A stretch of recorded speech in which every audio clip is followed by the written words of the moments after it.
kenapa kalau kita sholat habis asar dan habis subuh yang sholat mutlak itu diharamkan?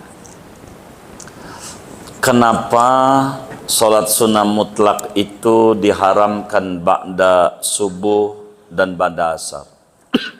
Satu, dalilnya karena mengikuti Rasulullah sallallahu alaihi wasallam. Dalam hadis Bukhari, la salata ba'da al-asri hatta taghrubah wa la salata ba'da subhi hatta tatlu'ah. Kata Nabi, la salata. La itu namanya la nafi jinis. La nafi jinis itu beramal seperti amalnya inna. Kalau dalam jurumiyah, i'lam anna la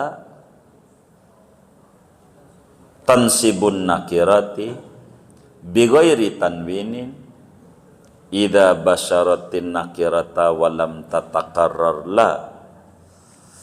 la solata.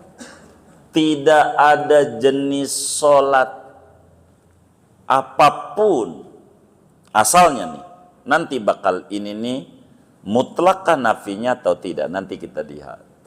Tidak ada solat model apapun kalau udah solat asar sampai terbenam matahari.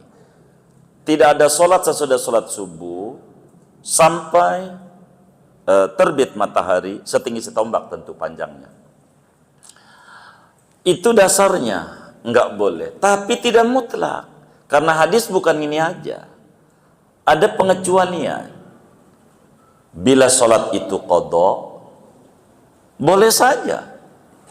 Bila solat itu sebabnya duluan atau sebabnya berbarengan, boleh saja. Karena yang dilarang solat sunnah mutlak dan solat yang sebabnya belakangan.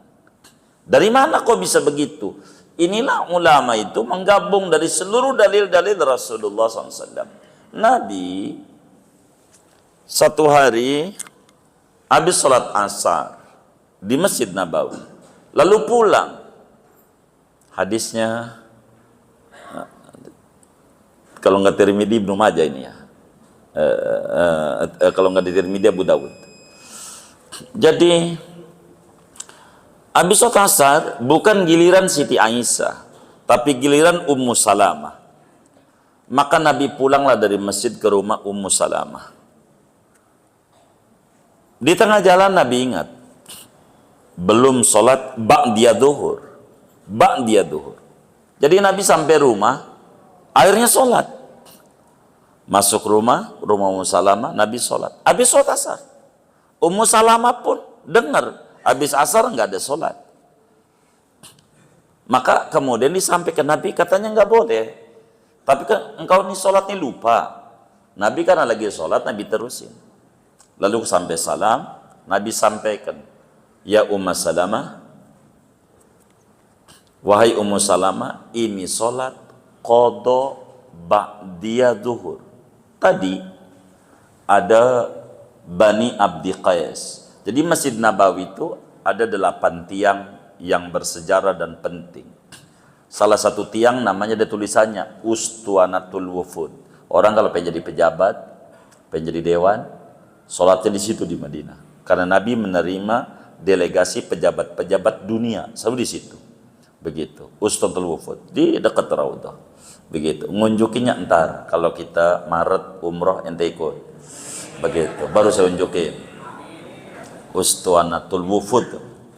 Kata Ummu Salamah, kata Nabi, Ummu Salamah tadi habis sholat zuhur ada tamu dari Bani Abdi Qais. Lama tuh tamu, nggak ngerti, pantat diangkat, udah goyang-goyang, gitu, nggak ngerti. Diminta udah, jangan aja tanya jawab, masih nanya juga, nggak ngerti juga. Ini tamu nih nggak ngerti. Ini tamu yang nggak ngerti. Tamu nih nggak ngerti, udah ngangkat-ngangkat. Nabi nih nggak ngerti, masih nanya aja. Aman Nabi itu Bani Abdi Qais. Bani Abdi Qais. Ini kasusnya begitu. Sampai adzan asar. Akhirnya Nabi pun ya sholat asar. Lupa kalau belum ba'diyah duhur. Di tengah jalan ingat, innalillahi, belum ba'diyah duhur. Maka Nabi qadha ba'diyah duhur yang ketinggalan tuh di rumah Ummu Salamah. Ba'da sholat asar. Boleh. Sebab qadha sebabnya duluan. Maka dalam Fathul Qorib, wa khamsatu awqatin la tusalla fiha illa ma lahu sababun mutaqaddimun aw muqarib. Ada 5 waktu, salah satunya ba'da sholat asar, ba'da sholat subuh, yang 2 tuh haram sholat, kecuali ada yang gak haram, sholat yang sebabnya duluan atau berbarengan. Jadi kenapa ba'da sholat asar tidak boleh? Sebetulnya begini, agama ini melarang kita karena ada titik kejenuhan di dalam kehidupan manusia. Bosan manusia. Begitu hari ini makannya tempe, besok tempe, besok tempe, besok tempe, besok tempe. Bosan. Bisa muncul darah tinggi, tempe mulu. Begitu. Ada bosan. Maka Ibnu Athaillah pada bagian ini menjelaskan dalam hikamnya, lamma alimal haqqu wujudal malali minka lawana lakat ta'am. Ketika Allah Subhanahu wa ta'ala mengetahui, karena dia yang mencipta kita, dalam diri manusia ada titik kejenuhan, maka Allah berikan aneka ragam ibadah. Tidak entu-entu aja ibadah, karena ada titik kejenuhan. Jangan itu lagi. Kemarin jadi presiden dia, sekarang dia lagi. Jangan. Bosen. Kudu ada perubahan. Begitu. Biar nggak bosen. Lawana lakat ta'at. Kalau sholat mulu 24 jam, bakal jenuh manusia. Bakal jenuh. Maka ada larangan secara hikmah. Ba'da asar jangan sholat. Ente wirid. Minta rezeki ya. Baca Waqiah 14 kali pada asar. Bagus. Begitu. Pada subuh begitu. Zikir, baca yang lain. Karena aurat dalam Islam banyak. Begitu. Maka karena ada wujudul malal fil insan, ada titik kejenuhan pada manusia, maka ibadah macam-macam warnanya. Inilah diantara hikmah kenapa ba'da sholat asar dan ba'da sholat subuh dilarang.